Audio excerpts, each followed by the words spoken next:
Hello and welcome to way to आई।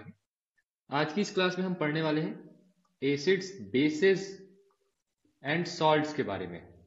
तो भाई एक सिंपल सी यहाँ पे इंफॉर्मेशन ले लेते हैं एसिड बेस एंड सॉल्ट्स के बारे में कि ये सब क्या है। सारे के सारे ही केमिकल कंपाउंड्स हैं। क्या है ये? Chemical compounds. केमिकल कंपाउंड्स का मतलब है कि ये एक से ज्यादा एलिमेंट से मिलकर के बने होते हैं। तो एसिड बेसिस एंड सॉल्ट्स में एक सिंपल सी पहचान होती है। जैसे कि एसिड क्या होगा? एसिड में आपको H दिखेगा हमेशा। जैसे कि HCl एक एसिड होता है, ठीक है। और बेसिस में क्या दिखेगा आपको? OH दिखेगा। तो ये सिंपल सी बिल्कुल बेसिक बेसिक सी पहचान है, ठीक है। जैसे कि एग्जांपल में हम KOH ले लें। KOH पोटेशियम हाइड्रोक्साइड, ये एक बेस होता है। सॉल्ट्स के बारे में भाई, सॉल्ट्स इसमें ना तो ये दिखेगा OH ना ही OH दिखेगा, ठीक है। अभी जो प्रॉपर इंफॉर्मेशन है आगे इस चैप्टर में दी जाएगी। तो एसिड्स के बारे में सिंपल सी इंफॉर्मेशन कि एसिड्स क्या होते हैं? सार होते हैं टेस्ट में और ओके। और जो बिटर टेस्ट वाले होते हैं वो क्या कहलाते हैं? बेस कहलाते हैं। एसिड्स कैसे होते हैं टेस्ट में? सार होते हैं यानी कि खट्टे होते हैं, और वो ब्लू लिटमस को रेड में चेंज कर देते हैं। यानी कि ब्लू लिटमस था, इसने ब्लू को रेड कर दिया। तो ये कब हो सकता है? जब ये रहा हो एसिड, ठीक है। एसिड ब्लू लिटमस को रेड में चेंज कर देता है। ये आपको बात याद रखनी है, ठीक है। आप या फिर इसको ABR करके याद रख सकते हैं, ठीक है, कि एसिड ब्लू को रेड में चेंज कर देता है, ठीक है। अब बेस के बारे में भाई जान लेते हैं। बेस बेस कैसा होता है टेस्ट में? बिटर होता है, कड़वा होता है, ठीक है, कसैला होता है। और ये क्या कर देता है? रेड को ब्लू में चेंज कर देता है। तो इसको कैसे याद रखेंगे? BRB, कि बेस जो होता है रेड कलर के लिटमस पेपर को ब्लू कलर में चेंज कर देता है। एक तो होता है ABR, जिसमें कि एसिड ब्लू कलर के लिटमस पेपर को रेड कलर में चेंज कर देगा। एक होता है BRB, जिसमें कि बेस जो होता है वो रेड कलर के लिटमस पेपर को ब्लू में चेंज कर देता है, ओके। अब जैसे कि यहां पर एक एग्जांपल दिया हुआ कि स्टेन ऑफ करी, जो सब्जी का दाग होता है, ठीक है, अगर वो व्हाइट क्लॉथ पे पड़ जाता है तो कुछ समय बाद जब आप उस पर सोप रगड़ते हो, ठीक है, तो कैसा हो जाता है? रेडिश ब्राउन हो जाता है,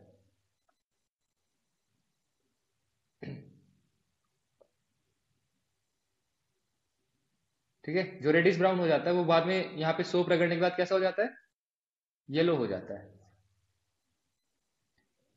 अब हम इंडिकेटर्स की बात कर लेते हैं। इंडिकेटर्स क्या होते हैं? इंडिकेटर्स कुछ ऐसे सब्सटेंसेस होते हैं जिनसे कि हमें किसी भी केमिकल कंपाउंड की नेचर का पता चलता है कि वो एसिडिक है, बेसिक है, या फिर वो एक सॉल्ट है, ठीक है। इनके बारे में पता चलता है। तो ये इंडिकेटर्स दो तरह के हो सकते हैं, या तो वो नेचुरल हो सकते हैं या फिर वो सिंथेटिक हो सकते हैं, ठीक है। सिंथेटिक या फिर नेचुरल।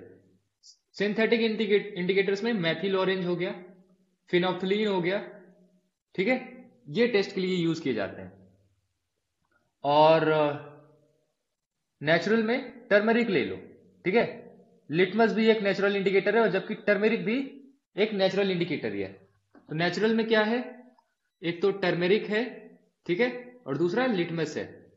सिंथेटिक में क्या है भाई? सिंथेटिक में फिनोफ्थलीन है, और और क्या है? मेथिल ऑरेंज है।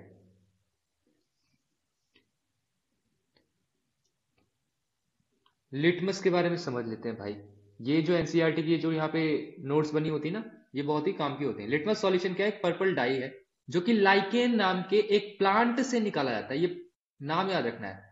लिटमस किससे निकाला जाता है? लाइकेन नाम के एक प्लांट से, जो कि कौन से डिवीजन से बिलोंग करता है? थैलोफाइटा नाम के प्लांट डिवीजन से बिलोंग करता है, ओके। इसको एक इंडिकेटर की तरह यूज किया जाता है। इंडिकेटर की तरह यानी कि इससे हम टेस्ट कर सकते हैं किसी भी केमिकल कंपाउंड को कि वो एसिडिक है या फिर बेसिक है। तो अगर ये सॉल्यूशन का मतलब क्या है, इसको हमने वाटर में डाल रखा है, ठीक है, ठीक है, एक्वस है ये, नीदर एसिडिक नॉर बेसिक। अगर ऐसा है कि ना तो वो एसिडिक है ना ही बेसिक है, तो इसका कलर कैसा रहता है, पर्पल रहता है। कुछ और भी चीजें हैं जो कि यहाँ पे नेचुरल मटेरियल, जैसे कि रेड कैबेज लीव्स हो गई, टर्मेरिक हो गया, ठीक है, red cabbage leave, turmeric, coloured petals of some flower such as hydrangea, petunia, geranium, जो कि यहाँ पे इंडिकेट करती द प्रेजेंस ऑफ एसिड और बेस, ठीक है। तो ये सारी की सारी चीजें क्या कहलाएंगी, हाइड्रेनिया नाम का जो, हाइड्रेंजिया नाम से जो फ्लावर है, पेट्यूनिया नाम से, और जिरेनियम नाम से जो फ्लावर्स हैं, ये सब क्या है, ये है नेचुरल इंडिकेटर्स, ठीक है। These are called acid base indicators, या फिर कभी कभी सिर्फ और सिर्फ इंडिकेटर्स के नाम से भी जानते हैं, ओके।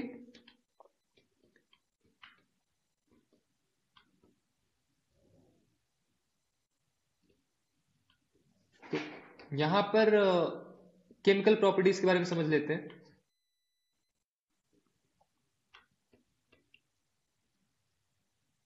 ये जो इंडिकेटर्स हैं, ये आपको कैसे बताते हैं कि कोई भी जो कंपाउंड है या सब्सटेंस है वो एसिडिक है या बेसिक है, बाय चेंज इन कलर, सही है। कुछ ऐसे सब्सटेंस है जो कि अपना ओडर या फिर स्मेल चेंज कर देते हैं भाई, एसिडिक या फिर बेसिक मीडियम में मिलने पर। इनको क्या कहते हैं, ऑल फैक्ट्री इंडिकेटर्स कहते हैं। ऑल फैक्ट्री इंडिकेटर्स क्या कहते हैं, किन्हें कहते हैं, जो कि एसिड या फिर बेस से मिलने पर अपनी स्मेल चेंज कर देते हैं, ओके।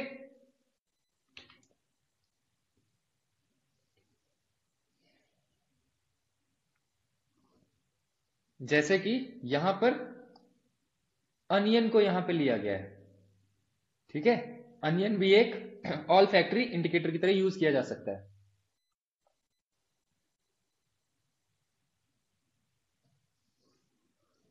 ये देखिए भाई, यहां पर जिंक ग्रेन्यूल्स वाला आपको रिएक्शन याद है, आपने जिंक मेटल के दाने डाले हैं किसमें, डाइल्यूट सल्फ्यूरिक एसिड में, ठीक है, डाइल्यूट सल्फ्यूरिक एसिड में डाले हैं, और उससे क्या होगा, हाइड्रोजन गैस निकलेगी। अब जब हाइड्रोजन गैस निकलेगी तो हाइड्रोजन गैस के बारे में हमको पता है कि इट इज हाईली इन्फ्लेमेबल। तो अगर हम इसमें आग लगाएंगे हाइड्रोजन गैस में, ये देखो यहाँ पे हाइड्रोजन गैस के बबल बन रहे हैं, ये ऊपर आ रहे हैं, ऊपर आ रहे हैं, ऊपर आ रहे हैं, हमने यहाँ पर आग लगा दी, तो बर्निंग ऑफ हाइड्रोजन गैस कैसे होती है, पॉप साउंड से, ठीक है, एक साउंड के साथ फटते हैं ये हाइड्रोजन के बबल्स, ठीक है। ये बात भी याद रखनी कि हाइड्रोजन गैस के बबल्स कैसे फटते हैं, पॉप साउंड के साथ। अब यहां से एक बात पता चलती है हमको कि अगर आप एसिड लेते हैं एक, जैसे कि आप HCl ले लो, साथ में आपने एक मेटल मिला दी यानी कि Zn, तो यहां पे क्या मिलेगा आपको, इस मेटल का एक तो सॉल्ट मिलेगा ZnCl, साथ में हाइड्रोजन गैस लिबरेट हो जाएगी, ठीक है। तो यहां पे क्या हो रहा है, metal combines with the remaining part of the acid, यानी कि इससे हाइड्रोजन के अलावा जितना भी पार्ट बचा उससे यहां पे कंबाइन हो जाता है, और फिर यहां से हाइड्रोजन गैस निकल जाती है, यानी कि एसिड प्लस मेटल क्या बनाएगा, सॉल्ट प्लस हाइड्रोजन गैस, ठीक है। यहां पे एग्जांपल के लिए, अब यहां पे इसने क्या किया है, इसने किया है कि एक बेस लिया है NaOH नाम से, जिसको हम सोडियम हाइड्रोक्साइड भी कहते हैं, इसको जिंक के साथ मिला दिया भाई। अब ये क्या करेगा, Zn क्या करेगा, जिंक मेटल क्या करेगा, Na के साथ में और O के साथ में रिएक्ट करेगा और हाइड्रोजन गैस को लिबरेट करेगा। यानी कि अब क्या हो रहा है, आप चाहे एसिड के साथ मेटल को रिएक्ट करवाओ, चाहे बेस के साथ मेटल को रिएक्ट करवाओ, होना क्या है, हाइड्रोजन गैस तो निकलनी ही निकलनी है, साथ में जो बेस या फिर एसिड का बचा हुआ पार्ट है उसके साथ वो मेटल रिएक्ट कर लेता है और एक नया कंपाउंड बना लेता है। जैसे कि सोडियम हाइड्रोक्साइड के केस में क्या बनाया इसने, सोडियम जिंकेट Na2ZnO2, ठीक है। लेकिन ध्यान देना, such reactions are not possible with all metals. आपको पिछली वीडियो में मैंने बताया है कि एक रिएक्टिविटी सीरीज होती है, रिएक्टिविटी सीरीज का मतलब है कि कौन किससे ज्यादा ताकतवर है, तो जो ज्यादा रिएक्टिव होगा वो कम रिएक्टिव वाले को रिप्लेस कर देता है, ठीक है, हमने पहली चीज देख ली कि भाई एसिड या बेस एक मेटल के साथ कैसे रिएक्ट करते हैं। अब मेटल कार्बोनेट्स को लेना है, मेटल कार्बोनेट्स और मेटल हाइड्रोजन कार्बोनेट्स को लेना है, उनको एसिड के साथ रिएक्ट करके टेस्ट करना है। यहां पे जैसे कि दिया हुआ है कि कार्बन डाइऑक्साइड, इसको हम पास कर रहे हैं थ्रू कैल्शियम हाइड्रोक्साइड सॉल्यूशन। यहां पर देखो ये कैल्शियम डाइल्यूट हाइड्रोक्लोरिक एसिड है, और यहां से हम क्या डाल रहे हैं, हाइड्रोक्साइड का, कैल्शियम हाइड्रोक्साइड का सॉल्यूशन डाल रहे हैं, और कार्बन डाइऑक्साइड यहां पे डाल नहीं रहे हैं। एक्चुअली यहां पे कार्बन डाइऑक्साइड जब मिक्स हो रही है तो यहां पे ये बन रहा है कैल्शियम हाइड्रोक्साइड सॉल्यूशन।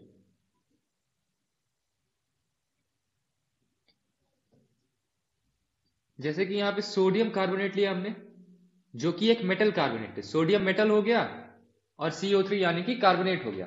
इसको हमने क्या किया है भाई, एसिड से रिएक्ट करवा दिया है। अब हर बार तुम देखना कि ये एसिड किस फॉर्म में है, एक्वस फॉर्म में है। ये बहुत ध्यान देने वाली बात है। तो ये क्या बना रहा है, एक तो सॉल्ट बना लिया इसने सोडियम क्लोराइड, वाटर बना लिया और CO2 गैस रिलीज कर दी। वहीं पर अगर हम सोडियम का हाइड्रोजन कार्बोनेट लेते हैं या फिर इसी मेटल का हाइड्रोजन कार्बोनेट लेते हैं जो कि होता है NaHCO3, इसको हम रिएक्ट करवाते हैं एसिड के एक्वस फॉर्म से, तो फिर से क्या बनेगा, फिर से वही बनेगा भाई, एक सॉल्ट बनेगा, वाटर बनेगा, कार्बन डाइऑक्साइड बनेगी। यानी कि जब हम एसिड को, ठीक है, एसिड या फिर बेस को रिएक्ट करवाते हैं किसके साथ, एक मेटल के साथ, तो क्या बनेगा, एक तो भाई सॉल्ट बनेगा, साथ में हाइड्रोजन गैस निकलेगी। वहीं पर अगर हम इस एसिड या बेस को रिएक्ट करवा दें, इस एसिड या बेस को रिएक्ट करवाएं मेटल के कार्बोनेट से, एसिड या बेस को रिएक्ट करवाएं मेटल के कार्बोनेट या मेटल के ही हाइड्रोजन कार्बोनेट से, तब क्या बनेगा, सबसे पहले, सॉरी यहां पर हम सिर्फ अभी इसी बात कर रहे हैं, एसिड की बात कर रहे हैं, यहां पर बेस को मत लेना। तब यहां पर क्या बनेगा, एक तो सॉल्ट बनेगा, ठीक है, वाटर बनेगा, साथ में CO2 गैस भी निकल जाएगी। आपको यहां पर CO3 दिख रहा है ना, तो इससे आपको याद रह जाना चाहिए भाई CO2 बनता है लास्ट में अगर इसमें एसिड मिला देते हैं, और मेटल से क्या बन जाता है, मेटल की वजह से बन जाता है सॉल्ट, और वाटर भी निकलता है, ठीक है। और फिर अब हम क्या कर रहे हैं कि यहां पर कैल्शियम हाइड्रोक्साइड लिया है, कैल्शियम हाइड्रोक्साइड एक्वस फॉर्म में, जिसको हम लाइम वाटर भी कहते हैं,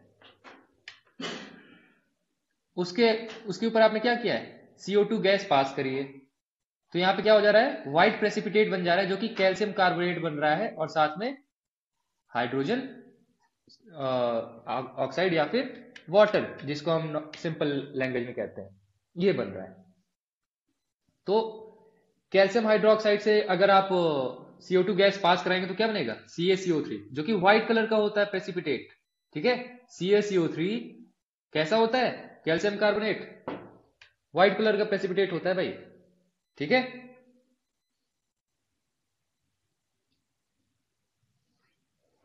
और अगर हम CaCO3 में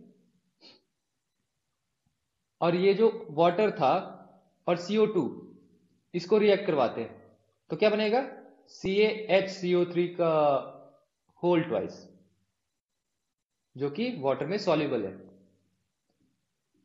लाइमस्टोन, चॉक और मार्बल सारे ही डिफरेंट फॉर्म्स है कैल्शियम कार्बोनेट के। ये क्वेश्चन अगर आपसे कोई पूछता है भाई कैल्शियम कार्बोनेट के क्या क्या डिफरेंट फॉर्म्स है, क्या बताओगे, लाइमस्टोन, चॉक, मार्बल। लाइमस्टोन यानी कि चूना, चूना पत्थर, चॉक जो आप स्कूल वगैरह में देखी होगी आपने, मार्बल यानी कि संगमरमर जिसका ताजमहल बना है।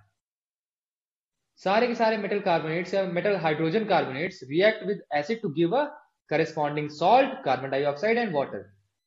फिर से एक बार रिवाइज कर लेते हैं। मेटल के साथ एसिड या बेस रिएक्ट करेगा तो क्या बनाएगा? एक तो सॉल्ट बनाएगा, साथ में क्या? हाइड्रोजन गैस, है ना? हाइड्रोजन गैस निकलेगी, ठीक है। और वहीं पर एक एसिड अगर रिएक्ट करता है, एक एसिड अगर रिएक्ट करेगा मेटल के कार्बोनेट से या फिर मेटल के हाइड्रोजन कार्बोनेट से, तब क्या होगा भाई? एक सॉल्ट बनेगा, साथ में H2O बनेगा, और क्या? और क्या बनेगा? CO2 भी बनेगी, CO2 गैस बनेगी। यानी कि मेटल कार्बोनेट या मेटल हाइड्रोजन कार्बोनेट के साथ आप एसिड रिएक्ट करवाते हो तो सॉल्ट बनेगा, कार्बन डाइऑक्साइड बनेगी और वाटर बनेगी, वाटर बनेगा। भाई मैं बार बार इसलिए रिपीट कर रहा हूं ताकि आपको याद हो जाए, दोबारा आपको पढ़ना ना पड़े, ठीक है। लेकिन अगर हम एसिड और बेस को आपस में रिएक्ट करवा दें तब क्या होगा भाई? तब वहां पर बनेगा एक सॉल्ट और वाटर। इस रिएक्शन को कहते हैं न्यूट्रलाइजेशन रिएक्शन, ठीक है। न्यूट्रलाइजेशन रिएक्शन को आप जनरली कैसे लिख सकते हो कि आपने एक बेस लिया, एक एसिड लिया, तो क्या बनेगा? एक सॉल्ट और वाटर। अब ध्यान देना, जब भी इन दोनों को रिएक्ट करवाना है ना, एक्वस फॉर्म में ही होने चाहिए। NaOH प्लस HCl दोनों ही एक्वस फॉर्म में है, तो क्या बनाएगा? NaCl और H2O। इसका मैं एक अपना खुद का एग्जांपल देता हूं। एक बार ना मुझे मधुमक्खी ने काट लिया, तो मुझे पता था कि भाई ये जो मधुमक्खी होती है ये क्या करती है? एसिड डालती है हमारे बॉडी में, एसिड यहाँ पे इंजेक्ट कर देती है। तो मैंने यहाँ पे एसिड का इफेक्ट न्यूट्रलाइज करने के लिए मैंने सोडा लिया, बेकिंग सोडा, जो कि एक बेस होता है। इसने क्या किया? उसको न्यूट्रलाइज कर दिया, और जो फर्दर यहां पर केमिकल रिएक्शन हो रही थी जिसकी वजह से मुझे दर्द उठ रहा था, वो बंद हो गया, ठीक है। अब यहां पर ध्यान देना कि ये एक्वस फॉर्म में लिया जाता है हमेशा ही। हम तीन चीजें पढ़ चुके। एसिड या बेस अगर रिएक्ट करेगा किसके साथ? मेटल के साथ, तब क्या होगा? एक तो सॉल्ट बनेगा, साथ में हाइड्रोजन बनेगा, हाइड्रोजन गैस, ठीक है। वहीं अगर एक एसिड रिएक्ट करता है, एक एसिड रिएक्ट करता है किसके साथ? मेटल कार्बोनेट या मेटल हाइड्रोजन कार्बोनेट के साथ में, तब क्या होगा भाई? एक सॉल्ट बनेगा, वाटर बनेगा और कार्बन डाइऑक्साइड बनेगी। फिर हमने तीसरा सीखा क्या? कि अगर हम बेस प्लस एसिड को रिएक्ट करवाते हैं तो एक तो सॉल्ट बनेगा, दूसरा क्या बनेगा? वाटर बनेगा। ये तीन तरह की रिएक्शंस हमने देखी हैं भाई, एसिड्स की या बेस की प्रॉपर्टीज सीखी हैं। अब reaction of metallic oxide with acid, metallic oxide लिया हमने, उसको हम एसिड के साथ रिएक्ट करवाए तो क्या बनाएगा? Salt plus water. बहुत ही सिंपल सी भाई, आपको हर बार सेम टू सेम जैसा ही लगेगा, ओके।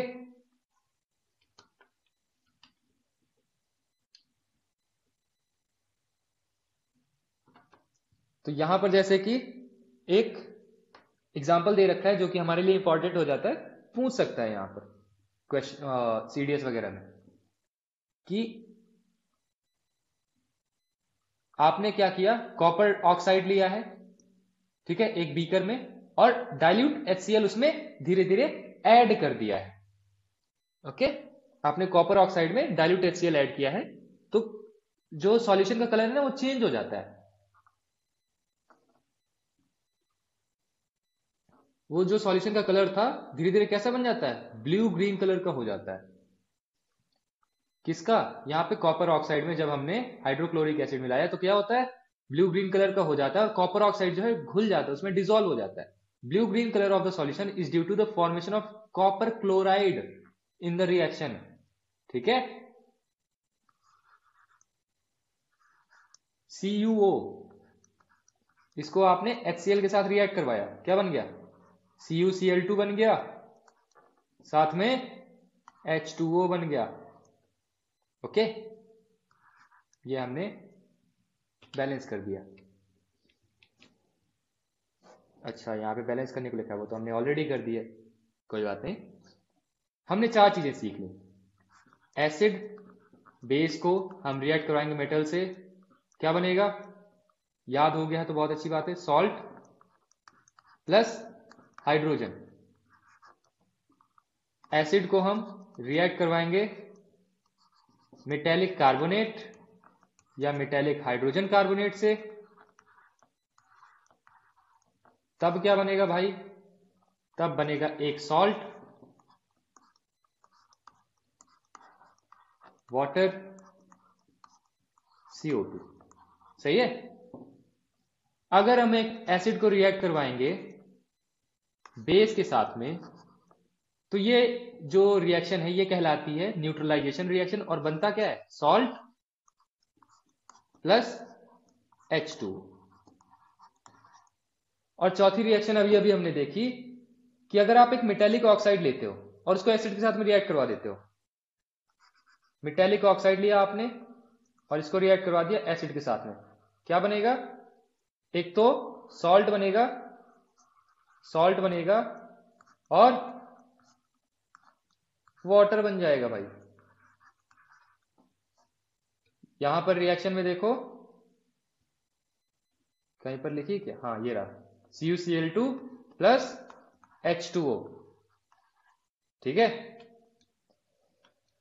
अगर हम नॉन मेटेलिक ऑक्साइड को बेस के साथ रिएक्ट करवाते हैं तब क्या होगा? नॉन मेटेलिक ऑक्साइड भाई मेटल्स क्या है? सोडियम है, पोटेशियम है, मैग्नीशियम है, एल्यूमिनियम है, ये सब क्या है? मेटल्स है। हमें कैसे पता चलेगा कोई चीज मेटल है या नॉन मेटल है? तो भाई मेटल्स जो होते हैं ना, ये हमेशा पॉजिटिव वाली वैलेंसी रखते हैं, या फिर दूसरी लैंग्वेज में कहें तो ये इलेक्ट्रॉन्स दे करके आयन बनाने की टेंडेंसी रखते हैं। अब ये कैसे पता चलेगा कौन यहां पे इलेक्ट्रॉन देगा या कौन लेगा? ठीक है, तो उसके लिए आपको किसी भी एलिमेंट का एटॉमिक नंबर पता होना चाहिए। जैसे कि सोडियम का क्या है एटॉमिक नंबर? 11 है। और फिर हम बोरबरी स्कीम से अगर हम इसका यहाँ पे इलेक्ट्रॉनिक कॉन्फ़िगरेशन करें तो 281 ये बनेगा। और मैंने आपको बता रखा है कि जो आउटर ऑर्बिट है उसमें मैक्सिमम 8 इलेक्ट्रॉन्स ही रख सकता है वो। ठीक है, मतलब रखना चाहता है। अगर इसे कम या ज्यादा है तो आगे पीछे करके या फिर दे या लेकर के बराबर कर लेगा। इसके पास एक एक्स्ट्रा है तो भाई या तो इसके पास 7 इलेक्ट्रॉन्स कहीं से आ जाएं या फिर ये एक इलेक्ट्रॉन छोड़ दे। क्या ज्यादा आसान है? एक इलेक्ट्रॉन छोड़ना ज्यादा आसान है। तो इसको हम क्या कहेंगे कि इसकी वैलेंसी कैसी है? +1 है भाई। सोडियम की वैलेंसी कैसी है? +1 है। ठीक है, तो आपको इसीलिए एटॉमिक नंबर याद करना बहुत ज्यादा जरूरी हो जाता है। नॉन मेटल्स क्या है? जो कि निगेटिव वैलेंसी रखते हैं। ठीक है, नेगेटिव वैलेंसी रखते हैं। जैसे कि कार्बन ले लो,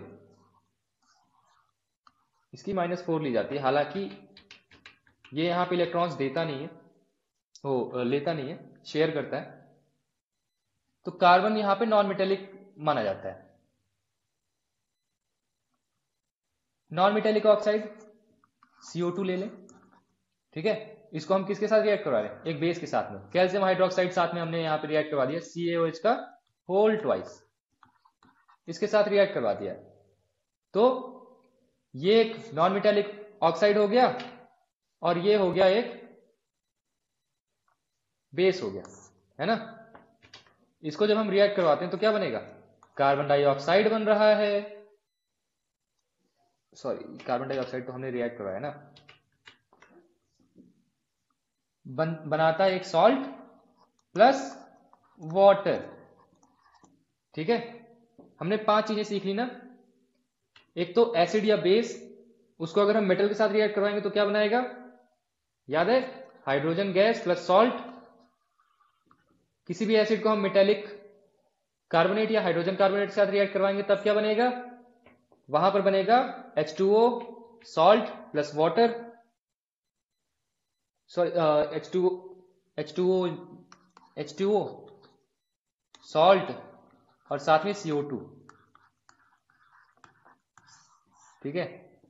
अगर हम एसिड को बेस के साथ रिएक्ट करवाएंगे तो क्या बनेगा, एक तो सॉल्ट बनेगा प्लस वाटर बनेगा। चौथा हमने क्या सीखा है कि अगर हम किसी मेटेलिक ऑक्साइड को रिएक्ट करवाते हैं एसिड के साथ में, तब क्या बनेगा,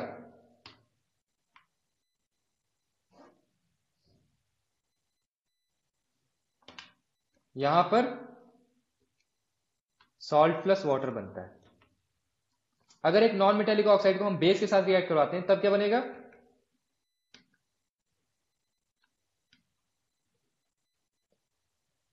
तब बनाता है सॉल्ट प्लस वाटर, ठीक है।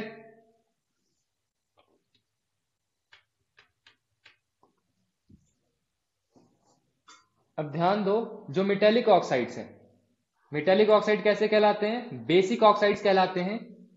और ये जो नॉन मेटेलिक ऑक्साइड्स हैं ये एसिडिक कहलाते हैं। मेटेलिक ऑक्साइड्स कैसे कहलाते हैं, बेसिक ऑक्साइड्स कहलाते हैं। और जो नॉन मेटेलिक ऑक्साइड्स हैं ये एसिडिक कहलाते हैं। ओके। अब भाई हाइड्रोजन एसिड्स में पाया जाता है, हाइड्रोजन आयन, ठीक है, हाइड्रोजन आयन। और जो OH आयन है वो मिलता है किसमें, बेस में पाया जाता है, बेस में।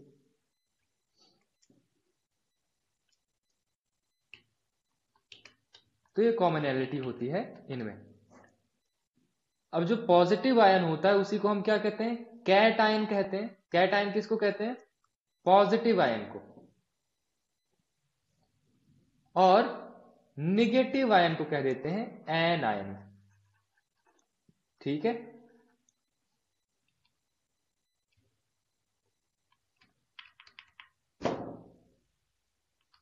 और यहां पे एक और बात यहां पे जान लो कि जब भी हम किसी एसिड या फिर बेस का हम करते हैं इलेक्ट्रोलिसिस, तो वो अगर एसिड का हमने इलेक्ट्रोलिसिस किया है तो हाइड्रोजन आयन छोड़ेगा, और अगर हमने बेस का इलेक्ट्रोलिसिस किया है तो वो OH आयन छोड़ेगा।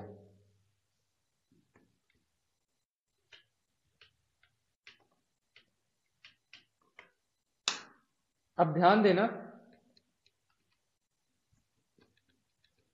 ये जो एसिड्स और जो बेस आप चेक करते हो ना, ये आप हमेशा एक्वस फॉर्म में ही चेक करते हो, उसको सॉलिड फॉर्म में नहीं चेक कर सकते हो, ठीक है। जब तक उसमें मॉइस्चर नहीं होगा तब तक आप लिटमस पेपर वगैरह से आप उसका पता नहीं लगा सकते हो कि एसिड है या फिर बेस है।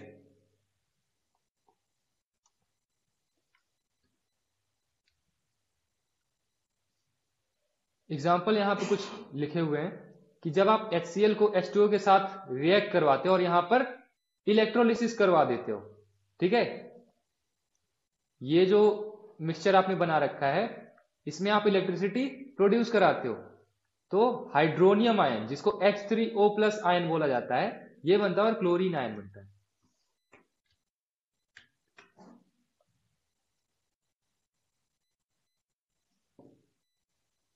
NaOH को अगर आप तोड़ते हो तब क्या बनेगा, Na+ और OH-, ये आयन्स बनते हैं।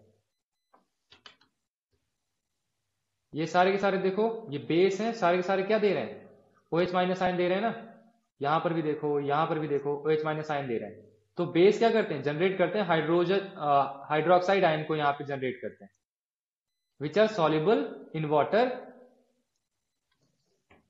बेसिस जो कि वाटर में सॉल्युबल हैं क्या कहलाते हैं, अल्कालीज कहलाते हैं।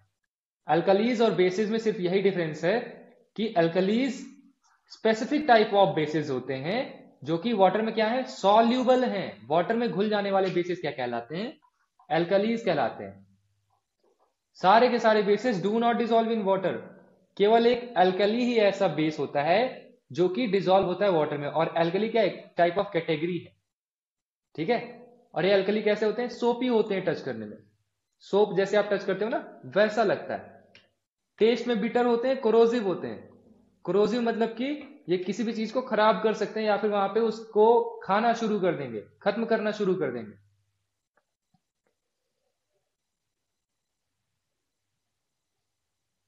अब ये हो गया।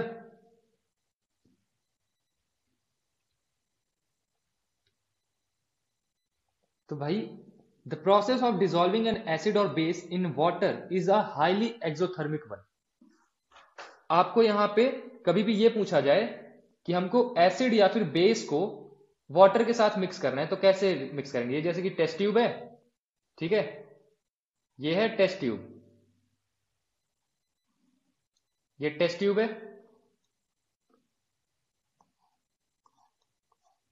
ओके। ये एक दूसरी टेस्ट ट्यूब है। यहां पर एक में एसिड है और एक में है H2O वाटर। तो ये बताओ एसिड वाले को H2O के ऊपर डालोगे या फिर H2O वाली टेस्ट ट्यूब को एसिड में डालोगे, क्या करोगे आप बताओ भाई। तो इसके लिए मैं सिंपल सी चीज बताता हूं, आपको दूध वाले को सोचना है। दूध वाला क्या करता है अपना प्रॉफिट मैक्सिमाइज करने के लिए आमतौर पे वो दूध में क्या मिला देता है, पानी मिला देता है। दूध को आप एसिड या बेस समझ लो, पानी तो हमारा पानी ही है। तो एक नॉर्मल दूध वाला है जो कि दूध में पानी मिला रहा है, ठीक है, दूध में पानी मिला रहा है, तो उसका प्रॉफिट कम है। वहीं एक ऐसा महान दूध वाला है जिसने पानी में दूध मिला दिया है, वो ज्यादा प्रॉफिट में रहेगा। तो आपको ज्यादा प्रॉफिट वाला दूध वाला बनना है, ठीक है। आपको क्या करना है, पानी में मिलाना है भाई साहब एसिड या फिर बेस। क्यों, जैसे ये एसिड या बेस पानी के साथ रिएक्ट करेगा तो ये जो रिएक्शन होती है हाईली एक्सोथर्मिक होती है, ठीक है। ये सपोज करो ये वाटर है, ये वाटर की लेयर्स हैं और ये ऊपर लेयर्स आ गई एसिड की या फिर बेस की।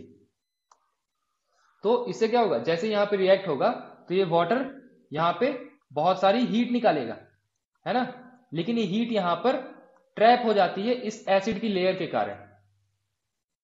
और वहीं अगर आप इसको उल्टा कर दो तो भाई वो हीट बड़े आराम से रिलीज हो जाती है और आपकी जो भवें हैं, आईब्रोज हैं, वो खत्म हो जाएंगी भाई। तो इसलिए आपको क्या करना है, पानी में एसिड या बेस मिलाना है, वाटर के ऊपर डालना है क्या, एसिड या फिर बेस, ठीक है। The acid must always be added slowly to water with constant stirring. अगर वाटर को ऐड कर दिया कॉन्सेंट्रेटेड एसिड में, the heat generated may cause the mixture to splash out and cause burns, ठीक है। और कभी कभी तो ये ग्लास कंटेनर्स टूट भी जाते हैं क्योंकि हीट बहुत ज्यादा हो जाती है उनमें, ठीक है।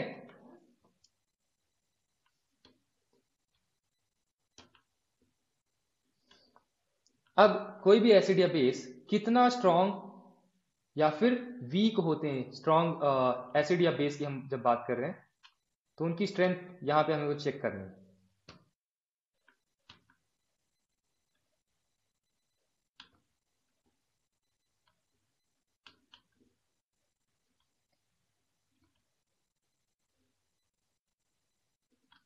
कहां गया, ये रहा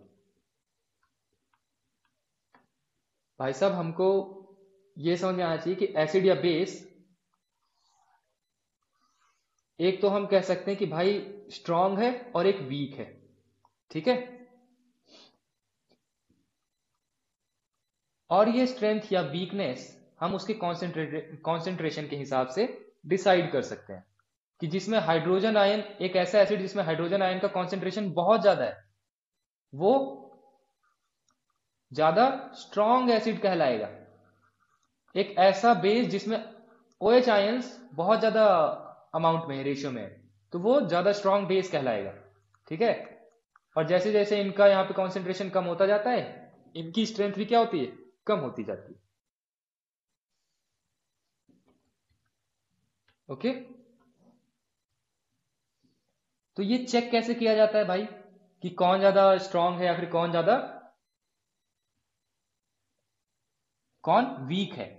तो एक स्केल है जिसका नाम है पीएच स्केल। पीएच का मतलब क्या है, पावर ऑफ हाइड्रोजन, कि उस केमिकल कंपाउंड में हाइड्रोजन कितने कॉन्सेंट्रेशन में है या फिर OH आयन कितने कॉन्सेंट्रेशन में है, उसके हिसाब से ये पीएच स्केल आपको इंडिकेट करता है। यहां पे 7 जो बिल्कुल बीचों बीच पड़ता है, ये दिखाता है कि ये जो केमिकल कंपाउंड है ये न्यूट्रल है या फिर ये क्या है, सॉल्ट है। लेकिन 7 से नीचे 0 तक, 0 से लेकर के 14 तक होता है ये, ठीक है, 14 तक, तो 0 से 7 के ठीक पहले तक ये क्या है, एसिडिक नेचर है। और न्यूट्रल से जितना दूर जाएगा वो उतना ही ज्यादा क्या है, एसिडिक है। और न्यूट्रल से जितना दूर जाएगा राइटवर्ड या फिर 14 की तरफ, तो उतना ही ज्यादा बेसिक इन नेचर है, ठीक है। और ये पीएच स्केल जो है सोरेनसन नाम के एक इंसान ने बनाई थी, सोरेनसन।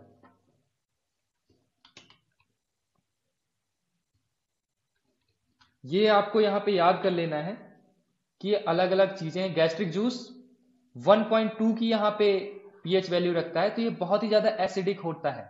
गैस्ट्रिक जूस जो कि आपके पेट में पाया जाता है, स्टमक में पाया जाता है। लेमन जूस 2.2 की पीएच वैल्यू है इसकी। प्योर वाटर या ब्लड ये 7.4 तक होता है, ठीक है, 7.4। प्योर वाटर और ब्लड यहां पे ये थोड़ा सा बेसिक होता है, ठीक है। मिल्क ऑफ मैग्नीशिया भाई 10 होती है, ठीक है। सोडियम हाइड्रोक्साइड जो होता है वो 14 यानी कि हाईली बेसिक होता है, ठीक है। फिर से एक बार रिवाइज कर देता हूं। Gastric juice 1.2, lemon juice 2.2, pure water और blood 7.4, milk of magnesia 10, sodium hydroxide 14। अब जैसे कि यहाँ पे ब्लड लिखा हो तो यहाँ पे 7.4 लिखा हुआ है, हो सकता है आपके एग्जाम में 7.5 या 7.6 लिख करके आ जाए, कोई दिक्कत नहीं है, आप उसी को टिक कर दीजिएगा, ठीक है।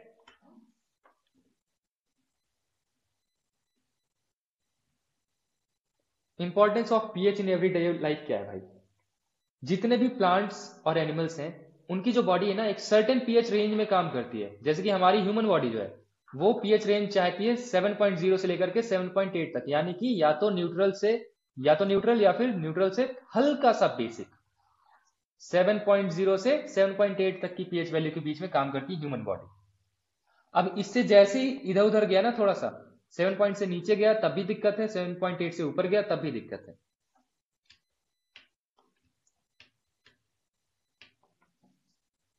अब पीएच ऑफ रेन वाटर, जो रेन होती है उसमें अगर वाटर का पीएच वैल्यू 5.6 से कम हो जाए, 5.6 से कम हो जाए, किससे कम, 5.6 से, तो वो क्या कहलाती है, एसिड रेन कहलाती है। तो एसिड रेन जब भी होती ना तो वहां पर वो रिवर्स में जाएगा, पानी में मिलेगा, तो उस रिवर वाटर का पीएच वैल्यू वो घटा देता है, वो जो एसिड रेन वाली वाटर है। तो इससे survival of aquatic life difficult हो जाता है भाई। अदर प्लैनेट्स की बात कर ले तो भाई वीनस का atmosphere thick white and yellowish clouds of sulphuric acid से बना है। ये सीडीएस में सवाल आया था, एग्जैक्ट सवाल, कि वीनस का एटमॉस्फेयर किससे बना है, व्हाइट एंड येलोइश क्लाउड्स हैं। किस चीज के बने हुए हैं, सल्फ्यूरिक एसिड के भाई। तो आप सपोज करो आप वहां पे रह सकते हो क्या, अगर आपको वहां पे रहने का मौका मिल जाए? नहीं रह पाओगे ना, क्योंकि आपको एसिडिक माहौल की आदत ही नहीं भाई, आपकी बॉडी रह ही नहीं सकती वहां पर।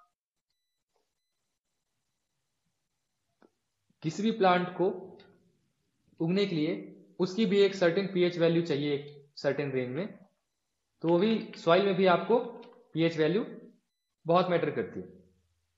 डाइजेस्टिव सिस्टम की बात करते हैं तो गैस्ट्रिक जूस आपके पेट में होता है, गैस्ट्रिक जूस जिसकी पीएच वैल्यू क्या होती है, 1.2, है ना, 1.2।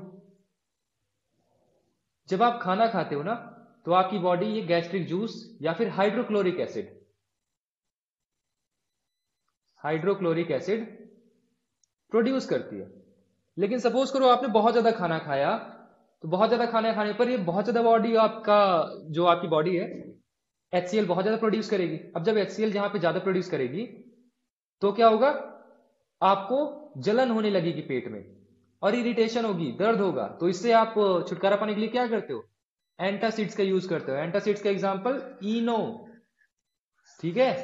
इनो क्या है, एक तरह का एंटासिड है। एंटासिड यानी कि जो एसिड के खिलाफ काम करता है। और वो क्या होगा भाई, एसिड के खिलाफ क्या, बेस ही तो होता है। ठीक है, न्यूट्रलाइजेशन रिएक्शन। ये एंटासिड्स क्या करते हैं, जो एक्स्ट्रा एसिड होता है उसको खत्म कर देते हैं। ऐसा नहीं कि ये पूरी तरह से खत्म कर देते हैं, नहीं नहीं नहीं, क्योंकि हमको एसिड पेट में चाहिए है। तो ये इसीलिए माइल्ड बेस लिया जाता है, स्ट्रॉन्ग बेस नहीं लेना है, उससे भी दिक्कत है आपको। माइल्ड बेस जैसे कि मैग्नीशियम हाइड्रोक्साइड, जिसको हम मिल्क ऑफ मैग्नीशिया कहते हैं। ठीक है। अब टूथ डिके, आपने देखा होगा कि कुछ लोगों के दांत में कैविटी हो जाती है या गड्ढा हो जाता है। क्यों? क्योंकि जैसे ही आपके माउथ का पीएच वैल्यू 5.5 से नीचे गया तो क्या होगा, इनेमल जो है वो डीके होने लगती है। ठीक है। अब 5.5 से नीचे जैसे ही जाता है तो बैक्टीरिया जो होते हैं ना, यही एसिड जनरेट करते हैं।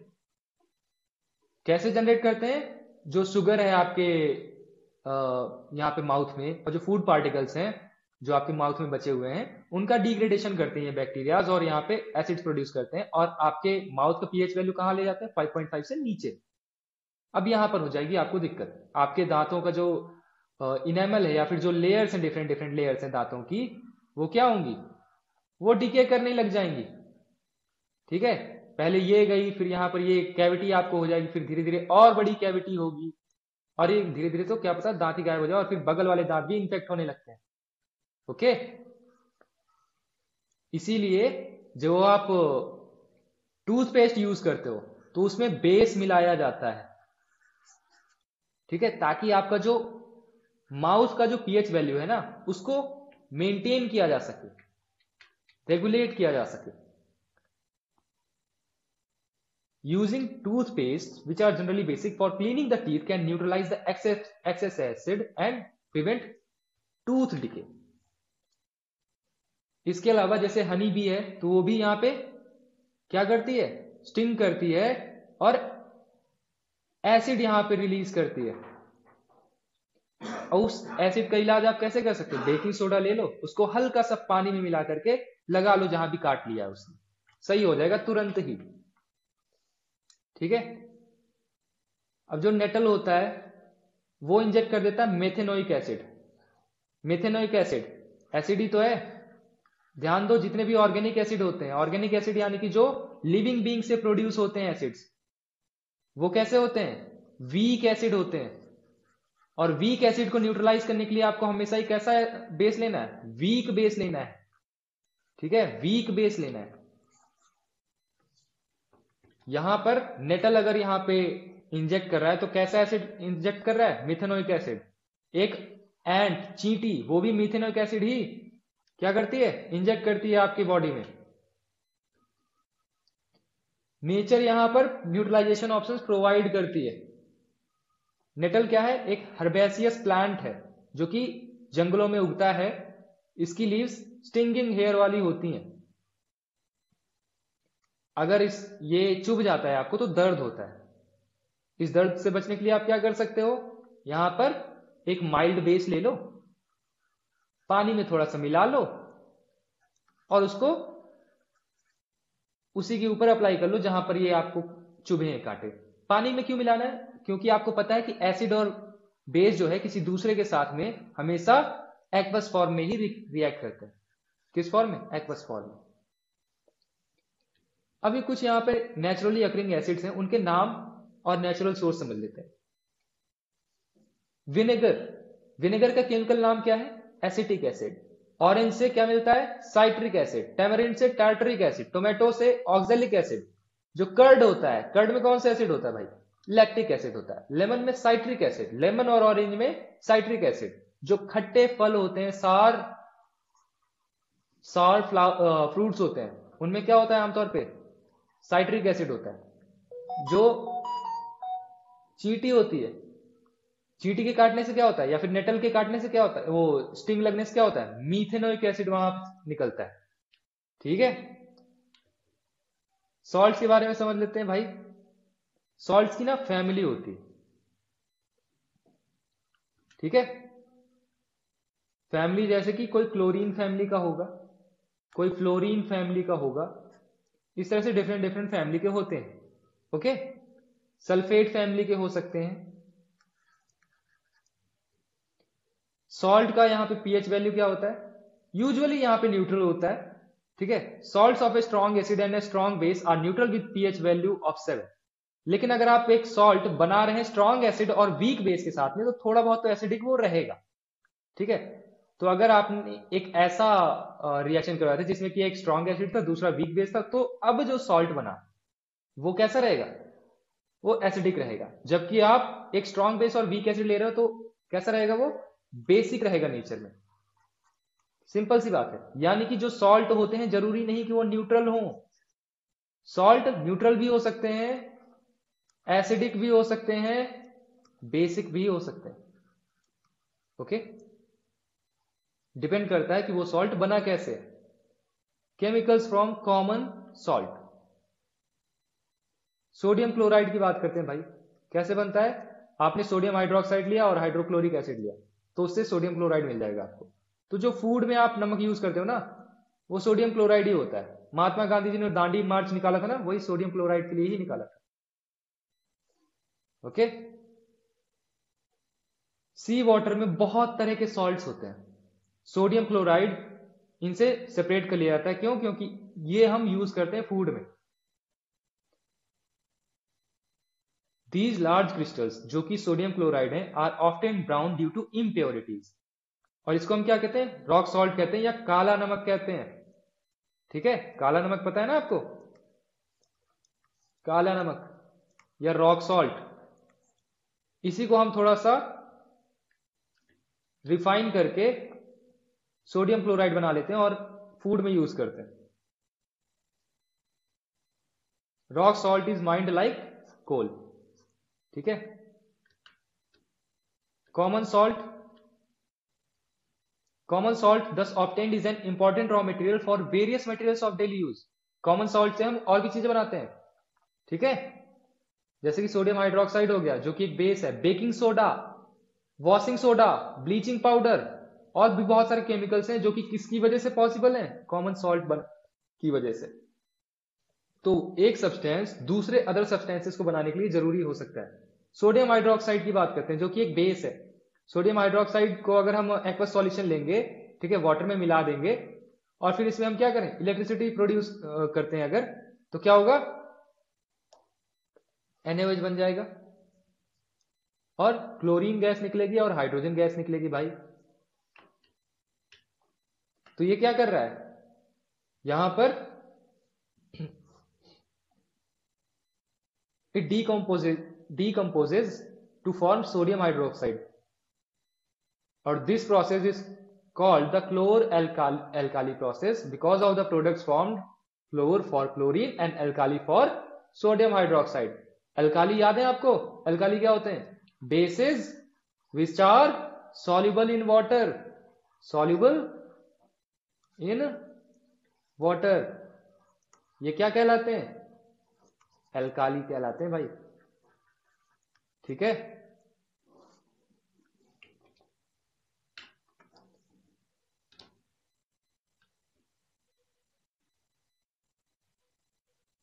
तो ये देखो, ब्लीचिंग पाउडर। ब्लीचिंग पाउडर का यहां पे फॉर्मूला क्या होता है? CaOCl2, कैल्शियम हाइड्रोक्साइड आपने लिया, उससे क्लोरीन गैस, उसमें क्लोरीन गैस प्रोड्यूस करी, तो अब क्या बन जाएगा? कैल्शियम हाइपोक्लोराइड या फिर कैल्शियम ऑक्सीक्लोराइड, जो कि कहलाता है, क्या कहलाता है? Bleaching powder.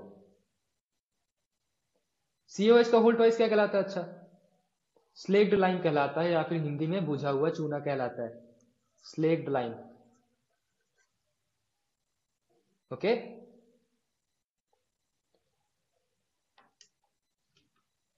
ब्लीचिंग पाउडर किस लिए यूज किया जाता है भाई? Bleaching powder for bleaching cotton and linen in textile industry, for bleaching wood pulp in paper factories and for bleaching washed clothes in laundry. Oxidising agent की तरह भी use किया जाता है इन मैनी केमिकल इंडस्ट्रीज। और इसके अलावा water को जर्म फ्री बनाने के लिए भी यूज किया जाता है। ब्लीचिंग पाउडर पानी में डाला जाता है, जो यहाँ पे सप्लाई वाला वाटर होता है ना, उसमें ब्लीचिंग पाउडर या फिर कुछ अलग तरह के केमिकल्स यहाँ पे डाले जाते हैं। बेकिंग सोडा की बात कर लें तो बेकिंग सोडा किचन में यूज होता है, जैसे कि जो भटूरे बनाते हैं उसमें भी बेकिंग सोडा लगता है, या फिर जो गुजिया बनाते हैं, गुजिया में भी मुझे लगता है कि शायद बेकिंग सोडा पड़ता है। लड़कियां होंगी तो उनको शायद पता होगा। ओके, तो बेकिंग सोडा यहां पे क्या होता है, NaHCO3, सोडियम हाइड्रोजन कार्बोनेट या फिर सोडियम बाई कार्बोनेट। H को हम हाइड्रोजन से भी बता सकते हैं या फिर बाई भी लिख सकते हैं। ठीक है, कैसे बनेगा, सोडियम क्लोराइड लिया आपने, हाइड्रोजन वो वाटर लिया, CO2 गैस और अमोनिया गैस, इनको यहां पे प्रोड्यूस किया इसमें, तो अमोनियम क्लोराइड बन जाएगा और सोडियम हाइड्रोजन कार्बोनेट, जो कि आपके काम का है, जो कि क्या कहलाता है, sodium hydrogen carbonate, baking soda. भाई साहब क्या कहलाता है, बेकिंग सोडा। बेकिंग सोडा का एक बार फॉर्मूला बताओ यार, क्या होता है, NaHCO3, राइट, NaHCO3 बन गया ना। तो इसके यूजेस क्या हैं सोडियम हाइड्रोजन कार्बोनेट के, बेकिंग पाउडर बनाने के लिए, which is a mixture of baking soda and a mild edible acid such as tartaric acid. Okay, जब बेकिंग पाउडर को हीट करते हैं या फिर वाटर में मिक्स करते हैं तो ये रिएक्शन प्रोड्यूस होती है। अच्छा, बेकिंग पाउडर और बेकिंग सोडा में अंतर क्या है भाई, बेकिंग पाउडर है प्योरली NaHCO3 और इसी में आपने मिक्सचर बना दिया थोड़ा सा एक एसिड के साथ में, एक माइल्ड एसिड के साथ में। ध्यान देना, ये मिक्सचर है, कोई केमिकल कंपाउंड नहीं, ये आपस में केमिकली रिएक्ट नहीं करेंगे, इस तरह का यहां पे आपको लेना है। तो ये जो मिक्सचर बना ये कहलाएगा बेकिंग पाउडर कहलाएगा। ठीक है, बेकिंग पाउडर और बेकिंग सोडा में इतना सही अंतर है कि बेकिंग सोडा NaHCO3 प्योर होता है, जबकि बेकिंग पाउडर में थोड़ा सा एसिड भी मिला होता है। तो इसका हम क्या यूज करते हैं, आप ब्रेड को थोड़ा सा फ्लफी या फिर स्पंजी बनाने के लिए यूज करते हैं। Sodium hydrogen carbonate is also an ingredient in antacids. Antacids में इसको यूज किया जाता है, अल्कलाइन होता है, अल्कलाइन यानी कि बेसिक होता है, बेस होता है। तो ये क्या करता है, जो भी एक्स्ट्रा एसिड होता है स्टमक में उसको खत्म कर देता है। सोडा एसिड फायर एक्सटिंग्विशर्स भी होते हैं, उसमें भी इसको यूज किया जाता है। Washing soda Na2CO3, sodium carbonate में हम वाटर के 10 मॉलिक्यूल्स ऐड कर देते हैं तो वॉशिंग सोडा बन जाता है Na2CO3। तो Na2CO3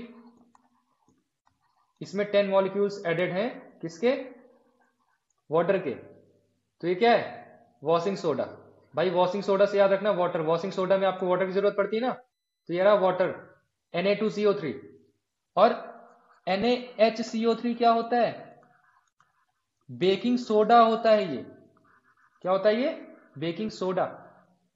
इसी में थोड़ा सा मैंने एसिड ऐड कर दिया, लेकिन ये केमिकली रिएक्ट नहीं कर रहे हैं, तो ये क्या कहलाएगा, बेकिंग पाउडर कहलाएगा भाई। ठीक है,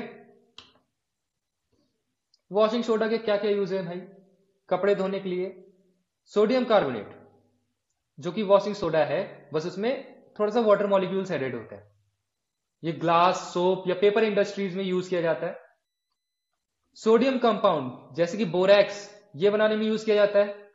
क्लीनिंग एजेंट की तरह यूज किया जा सकता है, डोमेस्टिक पर्पसेस जैसे मैंने कपड़े धोने के लिए बोला।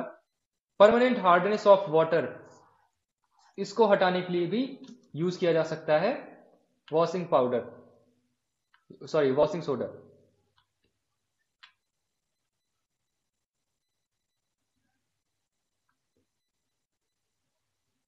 प्लास्टर ऑफ पेरिस क्या होता है, CaSO4, इसमें हाफ मॉलिक्यूल है H2O का। जिप्सम को जब हम 373 केल्विन यानी कि 100 डिग्री सेल्सियस पर गर्म करते हैं तो आपको क्या मिलता है, हाफ H2O। CaSO4, ये जो फॉर्मूला लिखा हुआ है ना, CaSO4 2H2O, ये कहलाता है जिप्सम। जिप्सम में ही आपने इसका थोड़ा पानी उड़ा दिया, 2H2O से बचा हाफ H2O, तो जिप्सम से क्या बन जाएगा? Plaster of Paris. Plaster of Paris के ही आपने घरों में देखा होगा डिजाइन बने होते हैं, वो पंखे के ऊपर ऐसे ये काजू कतली सी बनी होती ना, है ना? तो क्या है? प्लास्टर ऑफ पेरिस का ही बना होता है।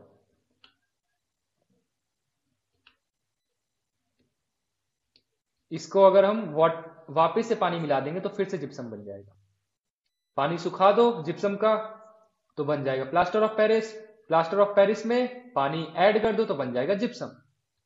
ठीक है, अब भैया रिवीजन की बारी। एसिड बेस इंडिकेटर्स डाइज होते हैं, डाइज यानी कि कलर्स होते हैं या मिक्सचर होते हैं डाइज के, जो कि प्रेजेंस बताते हैं एसिड या बेस की। अब एसिडिक नेचर क्यों होता है किसी भी सब्सटेंस का? हाइड्रोजन आयंस की वजह से। और OH आयंस क्या दिखाते हैं? उस सब्सटेंस का बेसिक नेचर। अगर एक एसिड मेटल के साथ में रिएक्ट करेगा, क्या देगा? हाइड्रोजन गैस देगा, ओके, और एक सॉल्ट भी बना देगा। एक बेस अगर रिएक्ट करेगा मेटल के साथ में, सेम चीज, हाइड्रोजन गैस देगा और एक यहां पे सॉल्ट बना देगा। और when an acid react with metal carbonate या मेटल हाइड्रोजन कार्बोनेट, ये क्या बनाएगा भाई? CO2 बनाएगा। कार्बोनेट, कार्बोनेट से याद रख लेना CO2 बनाएगा। हाइड्रोजन से याद रख लेना कि वाटर बनाएगा। ठीक है, और सॉल्ट तो बनाना ही बनाना है भाई। एसिड और बेस आपस में मिलकर के क्या? न्यूट्रलाइजेशन रिएक्शन करेंगे और सॉल्ट प्लस वाटर बनाएंगे। और एसिड या बेस का सॉल्यूशन अगर आप वाटर में डालते हो और फिर वहां पे इलेक्ट्रिसिटी प्रोड्यूस करते हो, तो वहां पे हाइड्रोजन या फिर हाइड्रोक्साइड आयंस टूट जाते हैं। स्ट्रेंथ ऑफ एन एसिड कैसे चेक की जा सकती है? पीएच स्केल से चेक की जा सकती है, जिसमें कि 7 यहाँ पे न्यूट्रल दिखाता है। 7 से 14 की तरफ हम जितना भी ज्यादा आगे बढ़ते जा रहे हैं, उतना ही ज्यादा बेसिक होता जाएगा वो सब्सटेंस। और 7 से 0 की तरफ हम जितना ज्यादा आगे बढ़ते जा रहे हैं, वो उतना ज्यादा एसिडिक होगा, उतना ही ज्यादा स्ट्रॉन्ग एसिड होगा।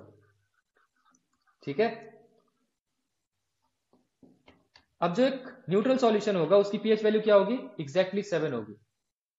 एसिडिक सॉल्यूशन की लेस देन 7 होगी, बेसिक सॉल्यूशन की मोर देन 7 होगी। कोई भी जो लिविंग बीइंग है उसकी बॉडी एक प्रॉपर पीएच रेंज में ही काम करती है। कॉन्सेंट्रेटेड एसिड्स और बेसिस को अगर आप वाटर के साथ रिएक्ट करवाते हो तो बहुत ही ज्यादा एक्सोथर्मिक प्रोसेस होती है। इसलिए हमको क्या करना चाहिए? हमको यहां पर ये वाटर है, वाटर के ऊपर डालना चाहिए कोई भी एसिड या फिर बेस। ठीक है, वो बहुत ही ज्यादा बुद्धि लगाने वाला दूध वाला, याद है ना कि दूध में पानी नहीं मिलाना है, पानी में दूध मिलाना है। ठीक है, प्रॉफिट मैक्सिमाइज करना है अपना। Acid and base neutralise each other to form corresponding salts and water. Water of crystallization is fixed number of water molecules chemically attached to each formula unit of salts in its crystalline form। जैसे कि gypsum की बात करते हैं तो ये क्या होता है? CaSO4, और इसमें 2 मॉलिक्यूल्स H2O के ऐड कर दो तो ये कहलाता है जिप्सम। इसी को हमने थोड़ा सा सुखा दिया, हीट कर दिया, तो CaSO4 हाफ H2O वाटर का बचा भाई, हाफ H2O बचा, तो ये क्या कहलाएगा? ये कहलाएगा POP या फिर प्लास्टर ऑफ पेरिस। इसमें फिर से पानी मिला दो, फिर से यही बन जाएगा भाई, जिप्सम बन जाएगा। सॉल्ट्स वेरियस यूजेस रखते हैं डिफरेंट डिफरेंट इंडस्ट्रीज में या फिर हमारी एवरीडे लाइफ में। और हाँ, सॉल्ट का जो पीएच वैल्यू है वो 7 भी हो सकता है, 7 से कम भी हो सकता है, 7 से ज्यादा भी हो सकता है।